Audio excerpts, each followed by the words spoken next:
Hello puggies and welcome to the Pug Life Show, brought to you by Pug Parties, because your pug deserves to be the best dressed pug at the porty, and you can check out their outfits at pugparties.com. I'm your host Donna, and with me are my puggy co-hosts Charles and Rosie. In this week's episode, I'm talking to you about losing Charles at playgroup. Not something I do often, or should I say ever.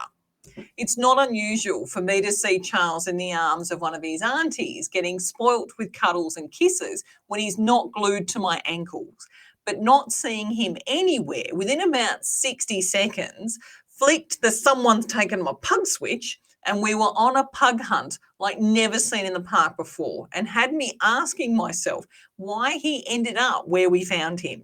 But before we start, I want to remind you to subscribe to our newsletter in the show notes so you get advance notice of our next episode and much, much more.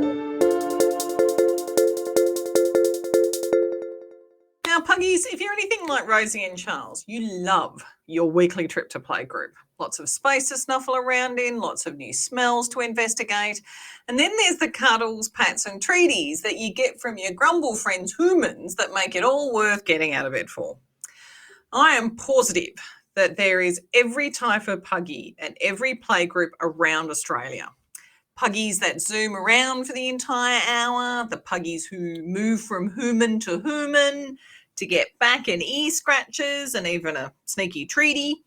And then there are the puggies that either run off in search of new humans and dogs to play with, or are the puggies that sneak off to wander around checking things out further afield without their humans knowing. Now, Rosie is the kind of puggy that loves to walk around, check things out a little bit, then come back and check in with me. She never drifts off too far, and she's always on the lookout for when the treaty bag materialises from the puggy buggy, because she knows that the treaties are her favourites, because I wouldn't buy anything else. Charles, on the other hand, is a stayer. He rarely moves away from my feet, and his preferred position is in my or one of his auntie's arms, getting a long cuddle. That is, of course, if he isn't snuggling down in the puggy buggy with his blankie and hot water bottle on a particularly cold day here in Melbourne. Let's face it, nothing but the best to keep my boy comfortable in his old age. With that in mind, you might excuse me for losing Charles one day not too long ago at playgroup. He, in a word, vanished without a trace, and without anyone at playgroup or the surrounding reserve noticing.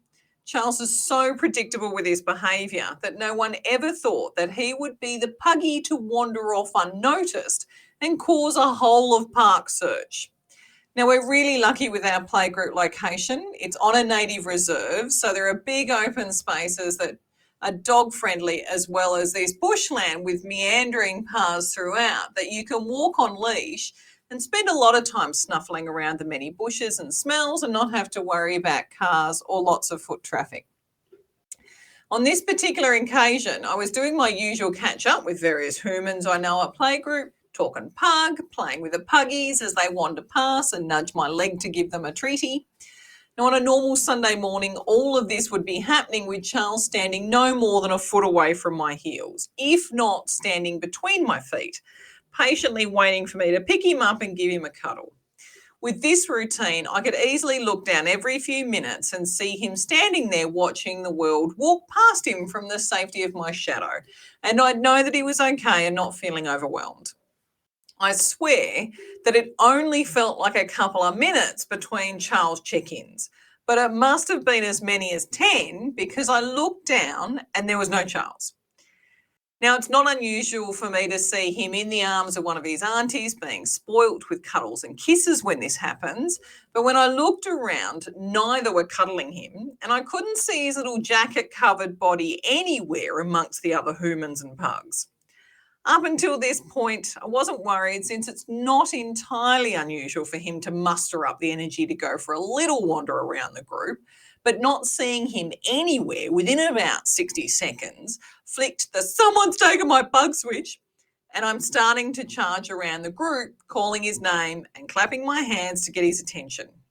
Charles is a little hard of hearing these days, and clapping usually gets his attention at home. Once it became abundantly clear that Charles was nowhere to be seen and never to be seen again in my mind, everyone at Playgroup dispersed and started looking for him like it was their own pug that had vanished into thin air, which is one of the many things I love about our Playgroup.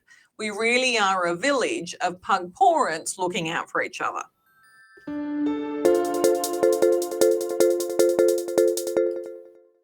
Wow, Puggies, I'm loving this episode, and I hope you are too. If you haven't already subscribed to our newsletter, then please click on the link in our show notes so you get advance notice of our next guest. And don't forget to join our Facebook group, Living the Pug Life, so you can be the crazy pug lady you've always wanted to be with our other like-minded crazy pug ladies. Now, it's time to get back to the show. Now, initially, we went to all of the obvious places that Charles might have wandered off to, like the car park where we had parked and the paths in between. No Charles. I'll admit that I was really starting to panic at this point because if he'd been taken by someone, I didn't want to think about what they might do to him, my poor boy. I was also starting to think that I was going to have to call Andrew to tell him that I couldn't find Charles, our pug that never wanders off, and that I had no idea how he managed to do it under the noses of 10 humans.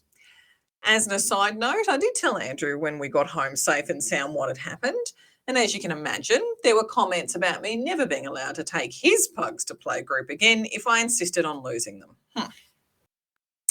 Anyway, thankfully, after about 10 minutes of searching the parts of the park that we didn't think Charles would go to, Charles was located wandering around a separate car park that is a fair way away in pug steps from the play area and a car park that we haven't parked in years.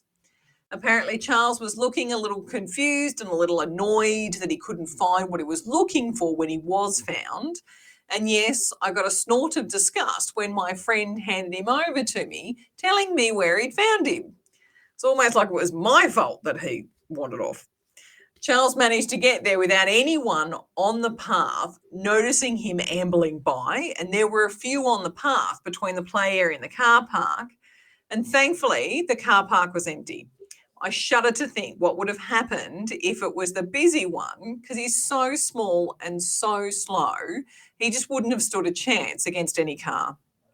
To this day, I cannot figure out why he decided to go off on his own and walk all that way to that particular car park. I've wondered if he was looking for me because he'd lost sight of me at Playgroup for some reason, and we used to park in that car park many years ago.